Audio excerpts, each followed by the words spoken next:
share my computer with you? That's okay, or just the agenda. Well, the agenda's, this is the agenda. Oh, it's all. Oh, I see. Okay, I'm We already sorry. did the first page. Yeah.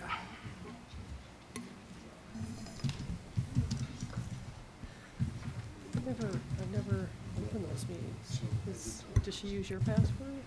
Okay, it's September 23rd, 6:30. I call this, September 3rd. September 3rd. gosh, I'm looking at three different, September 3rd at 6:30 PM, calling the town board meeting to order. Roll call, please. Trustee Nyberg, Here. Trustee Harts, Here. Trustee Katsos, Here. Trustee Snooks, Here. Trustee Moreland, Here. Trustee McLaurin, Here. and Mayor Ah. Let's all stand for the Pledge of Allegiance. I pledge allegiance to the flag of the United States of America and to the republic for which it stands, one nation, under God, indivisible, with liberty and justice for all.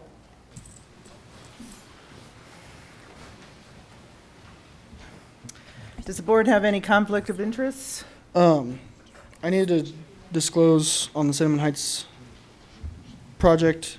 I have my company that I work for. We've sent a bid to the possible people going to be doing that. So I just wanted everybody to know that since we're not taking any action regarding it tonight.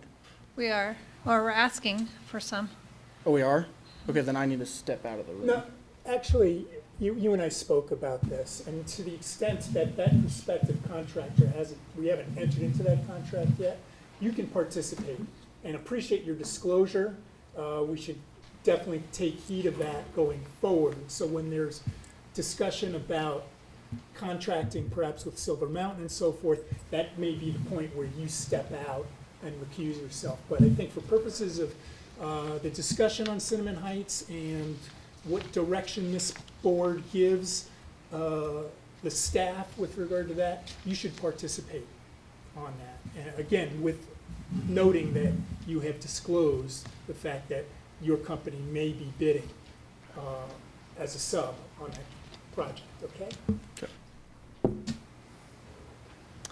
All right, we'll open up the floor for general public input. Please state your name and address for the record. Name's Rick Ludwig. I'm at 9002 County Road 521. As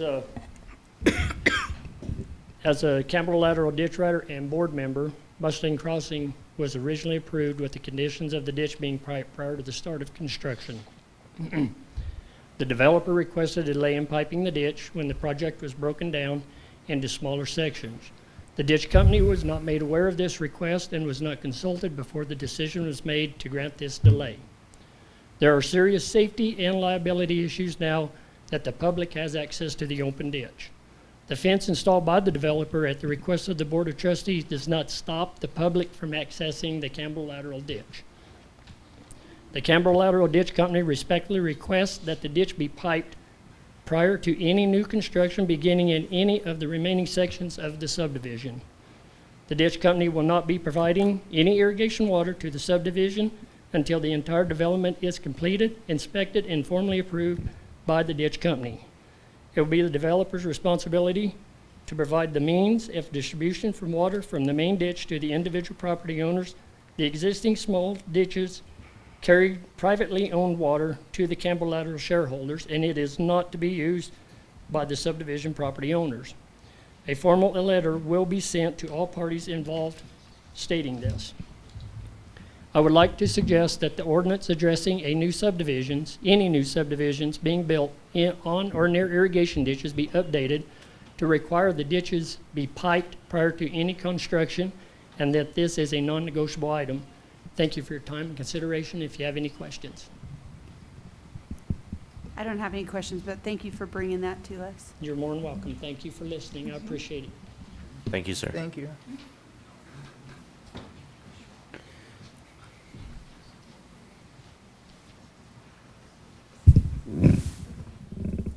Brian Blanchard, 627 Louisiana Drive.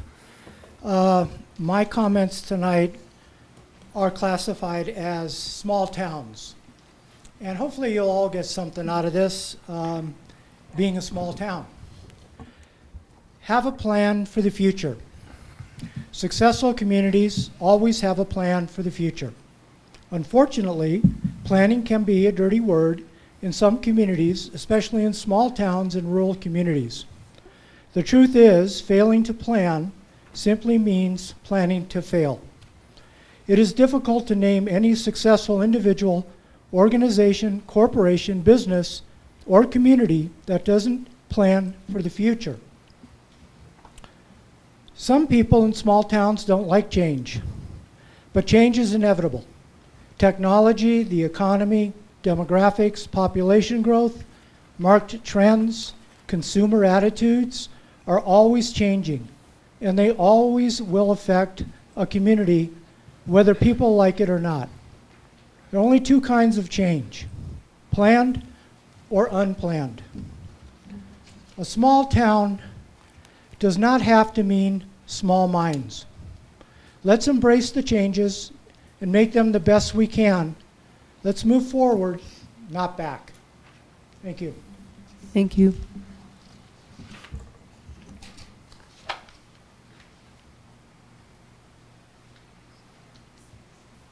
Hi, everybody. I'm Marion Tone, 1495 County Road 526. I just want to support Ricky Ludwig's comments about the importance of planning ahead. It's not. Is that better? It's on, but you're just not close enough. Oh, to okay. It. Do I have to start over? No, I just was having a hard time hearing. I just want to support Ricky Ludwig's comments about the importance of planning ahead for the ditch companies and to make sure that you're actually getting, communication with the leadership of the ditch communities itself. And, I think we can work together to make sure that that happens in the future and that we all remember that the ditches are not there for stormwater. So we really appreciate that. I also just wanted to, on a really light note, is just remind everybody that September 28th is Bayfield Heritage Day, and we're really excited about it. Planning has been underway, and it's looking really great, and I hope you all can come. Thanks. Thank you. Thank you, ma'am.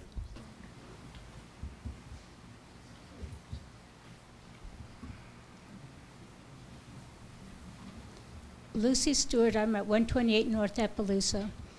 And I've been watching that construction going on upstairs, that with the ditch and how they buried the lateral B. But my concern is that we're going to get flooded out. And I've been assured by Nicole, I've been assured by the board that it's not going to happen. Well, if any of you have any time on your hands and you're willing to go see what they're doing up there and make it make sense and explain it to me, I really would appreciate it. Because the way it is now, everything is going to be drowned and we are going to have a big mess. I think that all this thing with the water, the storm water, with the irrigation ditches has not been addressed. I think before any more goes on in this town, that needs to be addressed. I mean, it's important, guys, it really is. Whether you think so or not, or whether it affects you or not, in the long run, it's going to affect everybody in this town because of the way this construction is being done. Thank you. Thank you, ma'am. Do you want me to respond? Oh.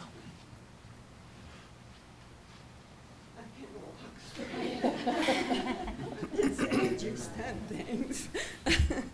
I'm Kay Phelps. My address is 1048 North Oak Drive.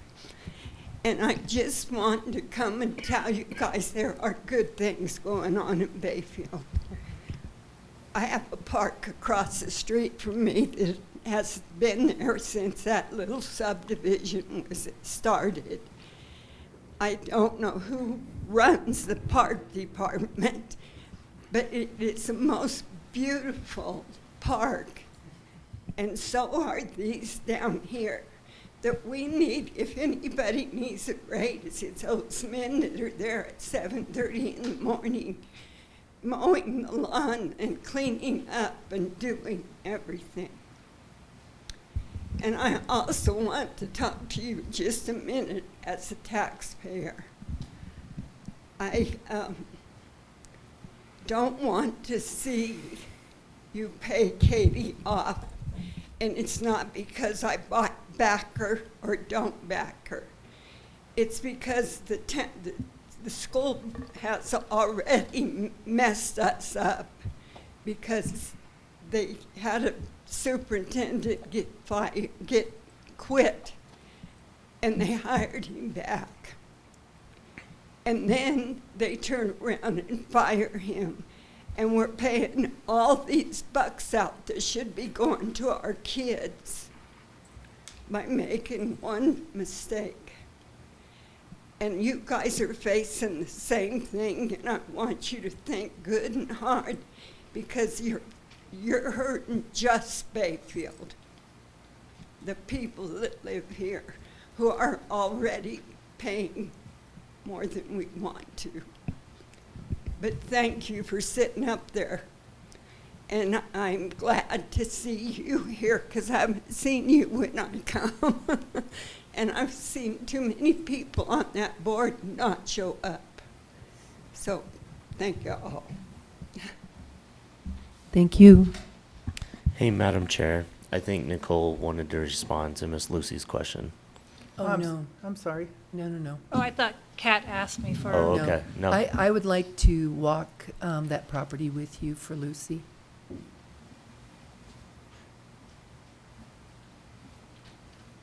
Thank you for clarifying. Is there any way to maybe get the developer to go with as well to help alleviate her concerns? Was the question? Get the developer there too to help alleviate her concerns.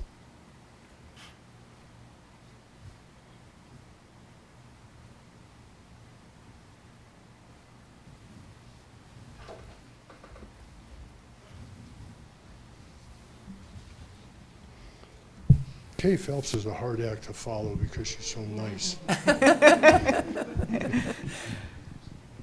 And unfortunately, I don't think I'm going to be quite that way. My name's Josh Joswick. I live at 64 South Los Pinos. I was mayor here for 5 years, and I was also on the town board. And that's my bona fides for tonight. Let's talk about pride. People take pride in what they do. You do, I do. We all take pride in what we create. And you created this. Performance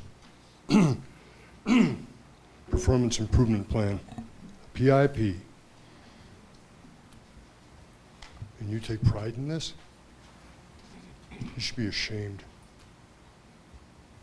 PIP, it should be a PHP, Public Humiliation Policy. And why don't you have Katie stand out in front of Town Hall on every day at noon saying, I'm a bad person. That's about the equivalent of this. And your constituents still don't know why you're doing this. Her record, she has a yearly performance review, and she passed every review and she still wouldn't be here. And for 2024, she's operating under the job description, job expectations that were given her for this year, yet in 4 months, 4 of you have determined that her performance is under these expectations warrant termination. Why? I'd sure like to have some examples. Back to the PHP, let's see. Bullet number 4, build a succession plan for a town manager. You talk about an insult. This PHP is written to cause pain. It's written in spite and mean-spirited retribution. And quite frankly, it is disgraceful. And for what? To cause pain?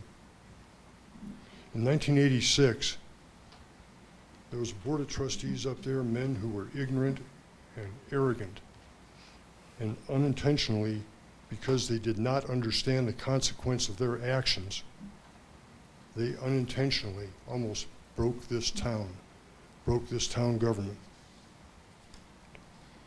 And please tell us that there was no intentional effort being made by you to break this town government apart, because it sure looks like it. I'll give you a quote. Chaos is power. And I'm sure you know whose quote that is and the cause that uses it.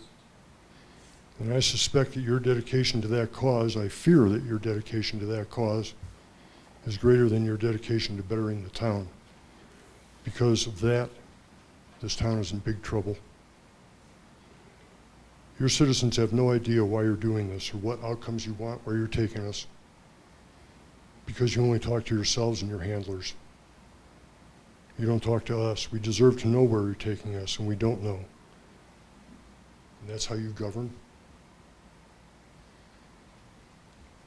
All we know is this, the PIP, PHP, that you're so proud of, and any trustee signing on to that is complicit in this farce. And this is what should be done to this PIP. Thank you for your time. Thank you, Josh. Thank you.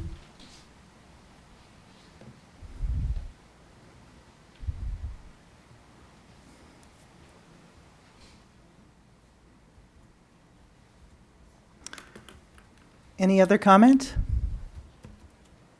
All right, we'll move on to approval of the agenda. Item G. Has everyone had a chance to look at the agenda?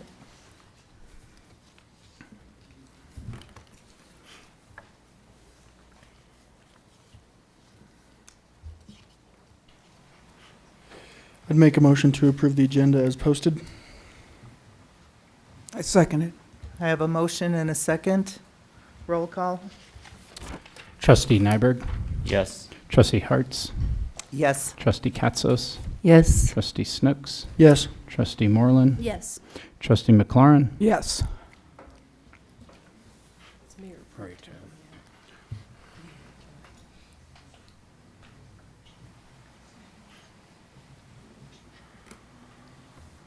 All right, moving on to H, community grant request for BAAM, BAM, $1,000. Yes, so I believe Jessica is in the room. They have made a request for $1,000, and I'll let her explain that. And we do have funds still available in the community grant. Thank you for taking the time to hear from us. I brought a few of our band students with us. We are seeking the $1,000 to help us replace some of our uniforms. We've had the same uniforms for over 10 years, so some of the zippers and some of the buttons are really falling off of them. We also are seeking the money to help with some repairs of the instruments, so the school has instruments that we give to students to use throughout the year, and those have not been repaired in several years, so that money would go towards those items. Any questions? I think it's fabulous. Any questions? I don't have any questions. Thank you. Thank you. I do have a question for you, though. After this, is there any funds left, or is this the last? There's $500 left after this. Thank you. Mhm. I'd entertain a motion. I'd like to make a motion to approve the community grant request for BAAM. In the amount of, In the amount of $1,000. I'll second that. I have a motion and a second. Any further discussion? Roll call, please. Trustee Nyberg, Yes. Trustee Katzos, Yes. Trustee Snooks, Yes. Trustee Moreland, Yes. Trustee McLaurin, Yes. and Mayor Pro Tem Hartz. Yes. All right. Item number 2, Cinnamon Heights. We have the review of the documentation and history. Yeah, so Nicole and I basically put together quite a few documents regarding Cinnamon Heights all the way back to March of 2021. So we provided the posted agenda. also provided their approved minutes regarding the executive session, and both of those were stated at executive session to purchase property. And then on March 16th, there was another posted agenda. We posted it by state statute. We put it out on Facebook at the time, and also MailChimp. We also had access to what is called a kind of a multi, if we had your email, we could send you out that information. So all of this has been was on the agenda, posted. The resolution 483 was authority to execute real estate documents. That was also on the agenda. And there's also the actual resolution is actually in there as well. Then on April 13th of 2021, again, executive session to purchase property. All these agendas, like I said, were posted in public. And then on April 13th, they identified that they had an executive session on the purchase property. On May 4th, the budget supplement resolution 486 regarding Cinnamon Heights was for $1 million, basically to purchase property and do any other type of work, due diligence on the property at the time. And that's required by our budget by state statute. And then there's also a copy of that resolution 486 as well.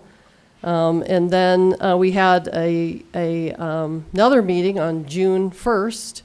The board requested regarding Cinnamon Heights.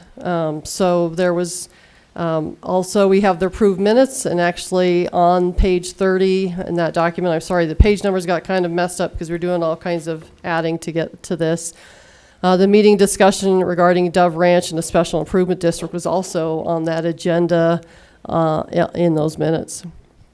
On June 15th, the board request regarding Cinnamon Heights. Actually, we had quite a bit of, what does this mean? What should we do? We wanted to gather actually all the information that they wanted. And then the memo to the mayor and board regarding some of those requests were actually in that memo on June 15th.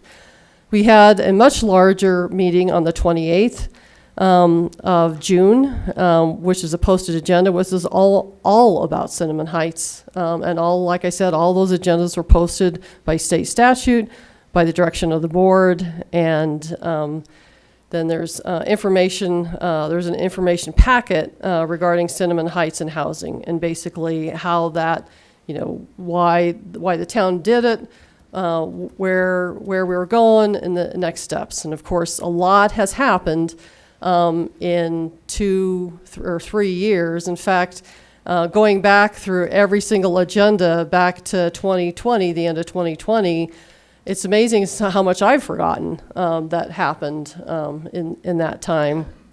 So in November 2nd, the Board of Trustees adopted a 2022 budget regarding Housing Development Fund, and the Board of Trustees goals also included those documents, and those are all in there based on the budget that was adopted for 2022. We did get some requests. I have a response from Lori Lazeri regarding the Durango Herald article. I think it took me a while to figure out where it was, and I think eventually Ms. Lazeri provided me that document. And I also have numerous emails between Ms. Lazeri and Ms. Char, and also at the request that Alexis Hartz was also invited before she was actually a trustee to those meetings as well. I have the documents that the Board of Trustees executed regarding the proposals to work on the Cinnamon Heights, those 30 lots. The ARPA deposits were to pay the sewer fund back for the purchase of those lots.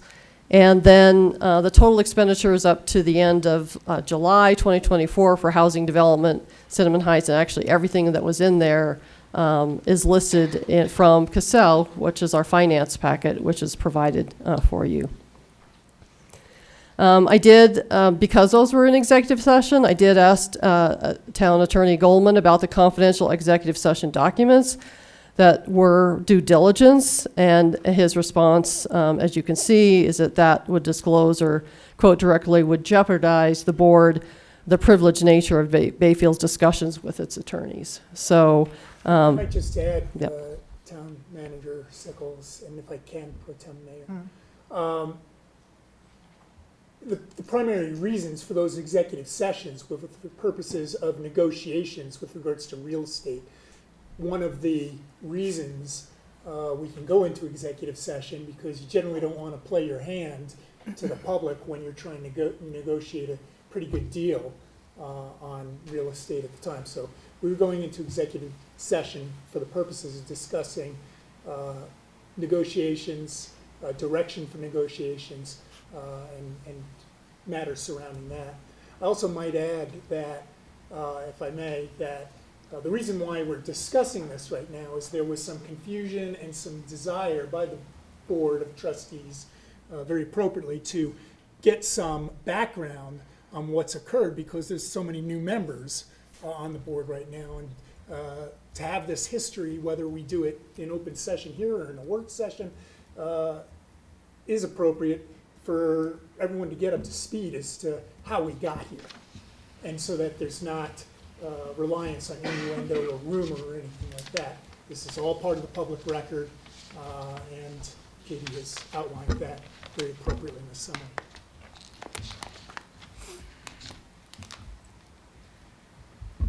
So, Madam Chair, I would say that she has documented everything appropriately, and I have no concerns there. So I don't know if we have to make a motion moving forward, but that's just kind of how I feel at this point. It's well documented. Is there any public input or questions?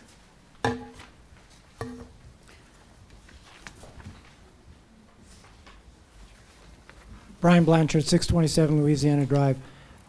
I just speak for myself, but I think the public is confused as to what we're doing here with Cinnamon Heights. Was there a problem among the trustees with Cinnamon Heights that we come to this and not move forward with it? For years, we've been talking about affordable housing or workforce housing. If you look at their cost of real estate, I think it was an excellent situation. So I don't understand why we're here. I think you have to help out the public once in a while and inform us why we're spending time on this and what your concerns are. Thank you. As far as I know, just want to echo what Attorney Goldman just said about new members not having the full story, history of it. So Cinnamon Heights is not a concern or a problem with anybody on the trustee board? Well, since I've been here for 6 years, I have and voted for it, so I'm good. I don't know how to answer that. Pretty simple question. I would say not at this time. I'm a little confused because there's a number of things under Cinnamon Heights to be addressed, and then I think it was public input at that point, but I can provide input now if you would like. Did you want staff to finish the presentation first, or do you want to? I personally would like them to finish, because I thought there was some pertinent things that some public have not been totally aware of, and that has to do with how the money came to be and what the intentions were. And so for the sake of the audience that we do have here, I would like them to finish what was presented. So I'll hold Give my us comments. a minute, if you Yep. don't mind. Thank you. So I guess I could pick up the project timeline, and where I kind of stepped in and started working on the project. So site engineering started in February of 23, or actually finished in February 2023. And that was including a geotech. We had to do a phase 1 environmental. SGM is the town's engineering firm, and SGM did do all the site engineering. So for that property, site engineering is complete. We've had some comments back and forth that we're finalizing, but in general, that site engineering is complete. You'll see in a later part of the packet that they are asking for a change of scope just because there was some additional requests as we've started talking to a developer partner, and I'll kind of get into that detail in a minute. We also hired architects to do the architectural review. So the plans for Cinnamon Heights were done in 2004 or 5, the architectural plans. And because it's a PUD, the deed restricted units have to match the existing Cinnamon Heights townhome units. So they have to look exactly the same. So we had to use the existing architecture, but we updated our code, and so we're now on the 2018 building code. So we did have an architect review the plans to make sure it meets our current code requirements. And so that was what we did. And then we also included 3 ADA units. So these are single-family units, single-story units that would be accessible. So access to the front steps and an interior access would be accessible. And then started to work with Homes Fund. Homes Fund did come to Board of Trustees towards the end of 2022 with some discussion items for what we wanted a deed restriction to look like. And so they've done some drafts of the deed restriction. It's not completed yet, but some of the things that board asked for was the 80 to 120% AMI, which is the average median income for the area. And so what they do is they take a family of 1, 2, 3, 4, 5, and they look at what those families can afford for our area. And so that's updated by HUD. So it's a federal agency that updates this number every year for our region. And then we're looking at that you need to live in Region 9, which is our economic development region. So that includes La Plata, Montezuma County, I believe Archuleta County. And San Juan County. And San Juan counties. And so you have to have lived in the Region 9 area for 1 year and work at least 32 hours a week, or work 32 hours a week in La Plata County. And the reason why it's "or" is because we can't discriminate. There's the Fair Housing Act, and so we can't just make it for workforce. So you either live in the region for a year minimum, or you work 32 hours a week in La Plata County. The town would have the first right of refusal. So for instance, if there was a foreclosure, the town would have the ability to purchase that property, keep it as a deed restricted unit, and resell it as a deed restricted unit versus losing that unit to foreclosure. It would be allowed to have a 3% equity annually, so those properties can still gain equity. It's just a smaller equity, so you can't compare them to market rate housing. And so for instance, if there's a fear that you want to sell your home and your appraisal will look at these units, the appraisals do not look at these units. They will not be used as a comparison when another market rate house goes on the market because they have these deed restrictions, including their equity caps. And then we are looking at deed restriction in perpetuity. The grants that we got are 30-year deed restrictions, but looking at perpetuity if we can for these units. And that means forever, hopefully, for these units. And again, something similar, Fox Farm Village is a deed restricted development, 50 units there, all deed restricted. Habitat did that development. And then in March, we did, of 2024, so earlier this year, we did publish a request for qualifications for a developer partner. We did get qualifications back from Silver Mountain Group, which I know they're here today. And so we've been talking with them about this process. The thing that's really been holding us up right now is the state contract. So we got a grant of $2 million, and I'll kind of get into that a little more detail, but it's taken a very long time to get a contract back from the state on that grant. So we've drafted a developer partner contract. Town attorneys had a chance to look at it. The developer wishes to not have their attorney look at it until they know which direction the board's willing to go, because they don't want to spend the money if the board's not willing to move forward with this project, which seems fair to town staff. In June of 2023, we got a $2 million grant from Division of Housing. It's called the Transformation Affordable Housing Grant. That was the third grant that we applied for this project, so I guess third time's a charm. We did get that $2 million. Again, that's been over a year, and we just got a draft contract, which you had in your packet. It's not final, it's draft, because we were just told by the state they're now changing their whole contract format, and they've got to get us a new one. So it's been very challenging, over a year of reading this over and over and over to make sure every time they change it, they get everything accurate.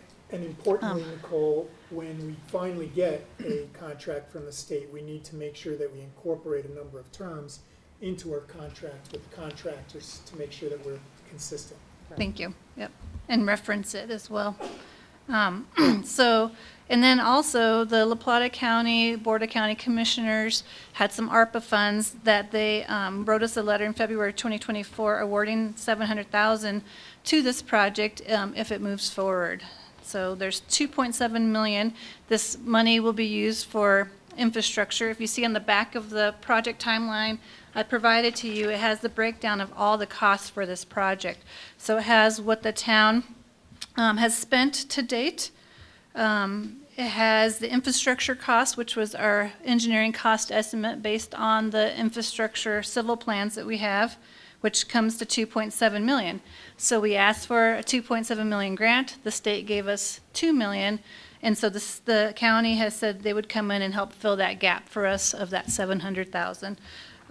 And so the town's match is 31%, the grant's $2 million, and then the gap, which the county is offering, is the $700,000.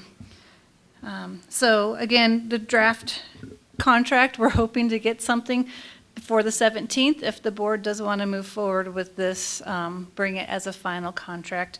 And that kind of answers Mr. Blanchard's question of why we're coming back to the board. Well, we do need to get some approvals from them in order for us to accept the grant and also accept a contract with a developer partner. So there are some things that they still have to provide those decisions to the town on.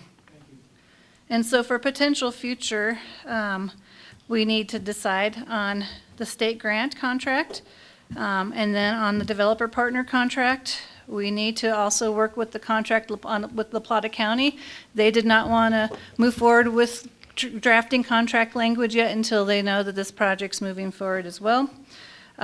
We also do need to replat this. There's a few foundations that need to be replatted on our project, the 30 units, but also the existing Cinnamon Heights, their as-built plat was not correct.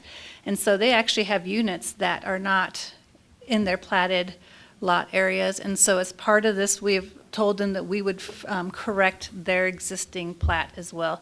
So the replat process is twofold. It's changing some of our lots, but also it's not increasing them. It's just adjusting them. So there's still only 30. That's how many have been platted, and they're existing platted. But we're also fixing some of their lots that the buildings are not within their platted lots. And then we need to start the infrastructure construction. Because of the state grant contract, it looks like we're going to lose a season again, which is very unfortunate. And then start vertical construction. For the state contract, they have to have all the infrastructure, so that's all the horizontal infrastructure in by April of 2026. So if they start next spring, they have a year to get all that in. So it keeps squeezed. We keep getting squeezed on this one because of that contract with the state. So that's really just the project timeline of where things are, as well as, like I said, the cost estimate. You got the draft state contract. There's still some things in there that are not accurate, including dates now. So they're trying to work on that for us. We got a draft contract with the developer partner. And then SGM, so as part of us looking at the plans, we did hire SCH Engineering to review SGM engineers' plans. You should always have another engineer review your engineer's plans. We do that for every development that comes into the town. And because SGM's the town's engineer, we had to contract with another engineering company to review the plans. And as part of that, it was determined that the foundations that were originally designed as part of the architectural plans need to be beefed up. And so this is what SGM, you could see there's a couple things that they're proposing as part of this the change order. So phase 7, structural foundation design, that's what covers having to relook at those foundations. Phase 8 is the civil pre-construction and bid phase assistance. And then phase 9 would be construction administration. So if we have a developer partner that's coming in and building it, we still need to have engineers being able to go out there and make sure that it meets our codes. And so that's what we'd be having SGM do as part of the project. So that's what this piece is. And then the last thing, at the very end, the last page, I did just put together a brief memo to the board of just where we're at with the grants, where we're at with the developer partner. I kind of already had reiterated all that right now. But also, really, we need to get a motion from the board. So I gave 3 potential motion options, and of course, you can come up with your own motion. But motion A would be to direct staff to proceed to work on the Cinnamon Heights Division of Housing TAG grant contract and developer partner contract with Silver Mountain Group and bring final contracts to the September 17th board meeting. Motion B would be to direct staff to stop work on the Cinnamon Heights project with Grant and Silver Mountain Group contracts because the Board of Trustees is not interested in continuing the Cinnamon Heights deed restricted project. And then number C would be to continue the Cinnamon Heights deed restricted project discussion to a date certain and provide staff with specific direction on the additional information needed by the board. And again, you can come up with your own motion, but those are just 3 different options. We'd really like to get some direction on how to proceed with this. As you could see, Katie and I have spent a lot of time in the last couple weeks after the board asked us on August 20th for more information. Happy to answer any questions that you have of staff. First of all, thank you for this body of work. I think it's incredibly informative, and especially since we've had members of the public sort of question the legitimacy of this project and that it had no nefarious back history. It is my opinion, reading through every page, that that question has been answered. So I appreciate all the work that you guys put into this, you and Katie and any of your support staff.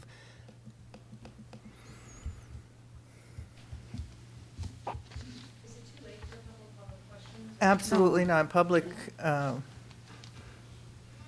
comment is welcome at this time. Okay, great, thank you. So I just had a couple questions, and I apologize because I was trying to track along with Katie's initial presentation, and I missed like the key part. So my first question is, was the sewer fund reimbursed? I think she said it was, but I couldn't confirm that based on what I could hear. My second question is, why would public funds be used for replatting the private homes?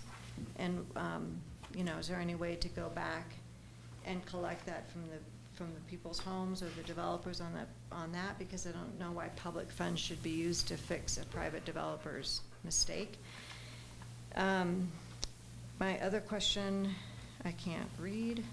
And then I was just going to say, never apologize for asking questions. This is a huge amount of public funds. So I appreciate that you're asking questions, and I hope that you'll continue to do that because this is such a huge dedication of public funds. Thank you. Do you want us to wait and then answer all questions at the end, if we can? It would probably be easier to follow if we did it after the question. Okay. Do you want to take the first one, Katie? Yes. So the sewer fund was reimbursed ARPA funds, almost not quite as the amount that we paid for those lots. But that was something that the board at the time determined that we could either reimburse the sewer fund for the remaining part when those lots were sold after the townhomes were built.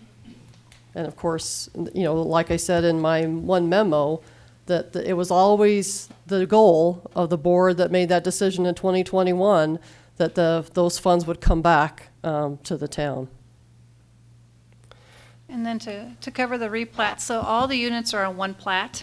Since we have to revise our pieces of the plat, it didn't add anything to just add the other existing units, because we still have to do one plat. And usually as a town planner, I would say you should not change a plat if you know there's other errors on it. You should do it all at once. So you shouldn't just change our piece and leave the errors on there. So we should clean it up, but it's our need to replat based on the units, the town's units. So that's why we're just doing it all at once. Thank you.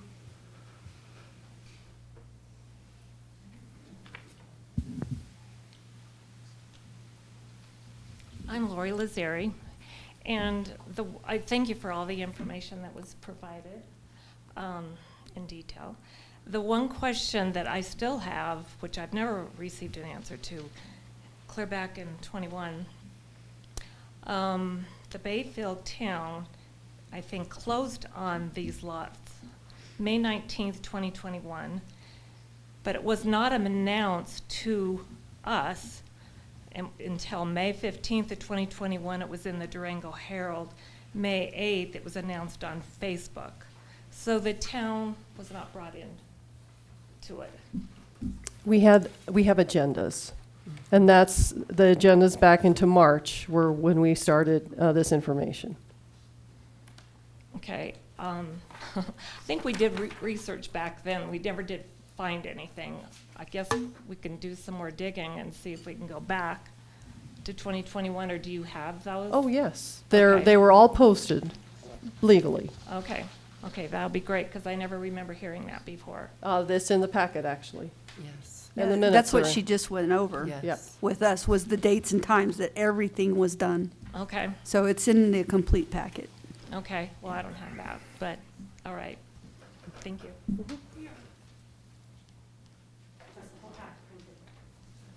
Thank you, Kristen. Good evening. My name is Pat Vaughn. My address is 44441 Highway 160, Bayfield. It's in the county, right outside of Bayfield. I'm the chairman of the Regional Housing Alliance of La Plata County. As you probably know, the Regional Housing Alliance is a state chartered housing authority made up of Bayfield, Ignacio, Durango, and La Plata County. I've been board chair for a couple of years now, and I've lived in the area for 21 years. And in that 21 years, I've noticed that, Durango doesn't care about Bayfield or Ignacio. Durango and the county are like this all the time. Well, since I've been on the RHA board, the board members themselves have transformed that communication and that appreciation. And so I see more recognition of Bayfield and Ignacio by the city of Durango than I've ever seen before. And I'm finally seeing cooperation between Durango and the county, which is amazing to me. Because when the county was in the courthouse, I called 2nd Avenue the Grand Canyon, because it might as well have been. Our housing need is acute. Just doing the math, for the average price house in Bayfield at today's interest rates, you pay $42,000 a year in real money for principal, interest, taxes, and insurance. $42,000 a year. Think about that. That's crazy. Who needs it? I mean, who needs these houses? We all know, teachers, police, fire, town employees. It's hard to retain folks. My kids, there's a brain drain here because they can't afford to live here. I have 3 kids. They're all adults. None of them live here. They can't afford to live here. It's crazy. Cinnamon Heights. Let me tell you, grants are like gold, okay? They are incredibly hard to obtain, and these guys have done a phenomenal job getting those grants. There's been $10 million worth of grants doled out in the Regional Housing Alliance participants. You've gotten 2.7 million of that. You've gotten 27% with a population of 5%. Think about that. That's incredible. And that's really important to retain public trust with the citizens, with the county, and especially with the state. Because if you don't take them now, you burn bridges, and you won't see that money for a decade. And I'm just being honest with you. I respectfully request you approve this project. Thank you. Thank you.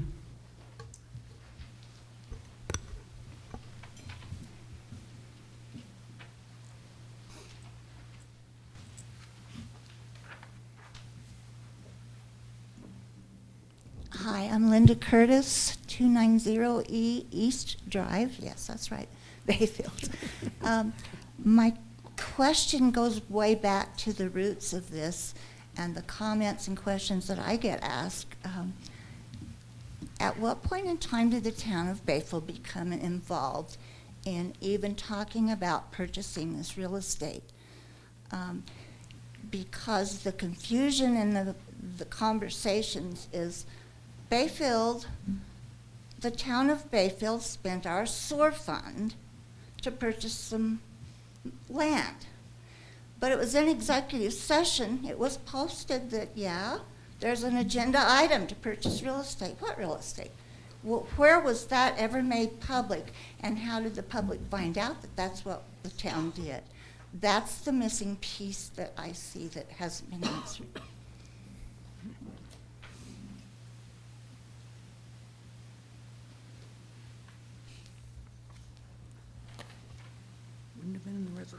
Who wants to address that one?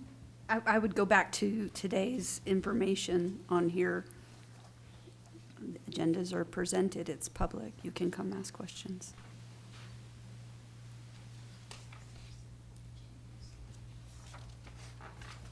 One item I might just add is, as I'm sitting here, I'm gaining some more memory on this. But I remember the two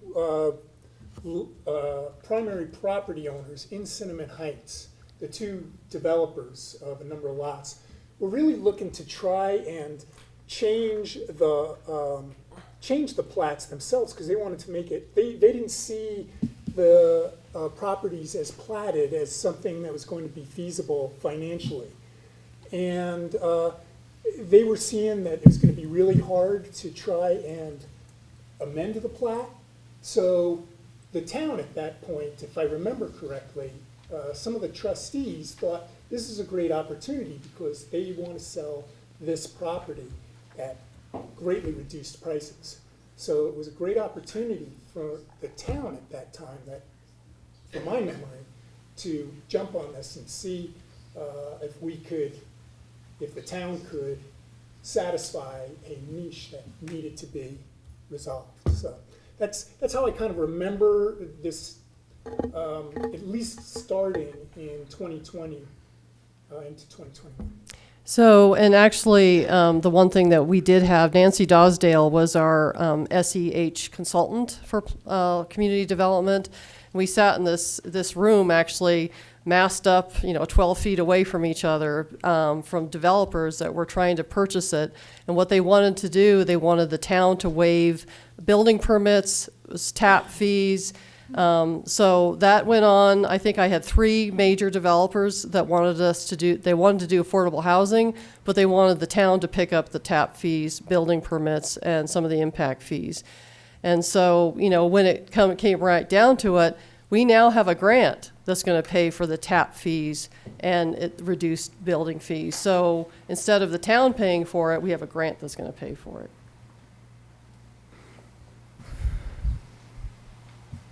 And Katie, that sewer fund, that money's gone back into the sewer fund. The ARPA money Yes. replenished. Correct. Yes. So that's, at this Non-issue. point, right, a non-issue. Can I just ask one more question? I know I already spoke.